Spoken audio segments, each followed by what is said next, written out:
Same for AI, taking the human body and being able to essentially unfold all the DNA, figure out what everything does, figure out the interactive effects, and then fold it back up and go, here's what you need to change to get this effect.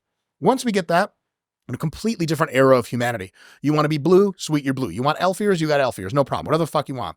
Of all of the variation that humans can have genetically, all of humans ever alive occupy a fucking drop in an ocean the size of the volume of the earth. So it's not like everything in there kills you and humans are the only things that are alive. It's that most of human genetic variation is completely unexplored.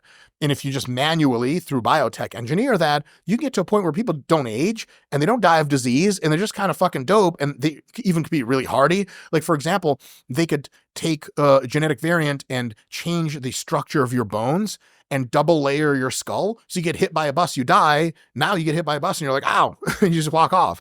It's totally possible to do all that stuff. But here's the really cool stuff happens. At some point, and Jared Feather and I have a little running kind of inside bet as to what happens first. We don't know. At some point, cybernetics is going to come in. What the fuck is cybernetics? You get your arm cut off today. They can give you a replacement arm, but it kind of sucks compared to a real arm. However, in 2024, the arm they can install already can ambulate. It can grab some objects. You have a little bit of feeling in there, interacts with your nerves. That shit that in 1990 was like straight up science fiction, like total insanity. In the 2030s, maybe 2040s, but maybe earlier, you'll be able to, when things fall off or don't function anymore, replace them with robot parts. Now, I want to be on record saying this. I'm getting the whole fucking thing done. I want to be a robot. If I get like my leg hurt and they're like, well, we can also like replace it all. They're like, well, we can't replace your heart yet. I'm like, okay, fine, but everything else. So the ability to cybernetically replace things and enhance things means that you're in the situation where, let's say you can no longer ambulate because your quality of life just totally sucks. You can't walk because your knees are too fucked up or something. If you get bionic knees and bionic lower limbs entirely, all of a sudden social interaction, community, all that stuff, you have access to it. So that's going to be a big deal.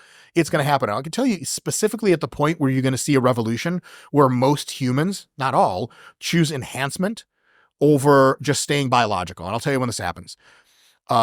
Look at the trajectory of how much cell phones have gotten better or TVs have gotten better over time. It's the improvement trajectory of technology versus biology.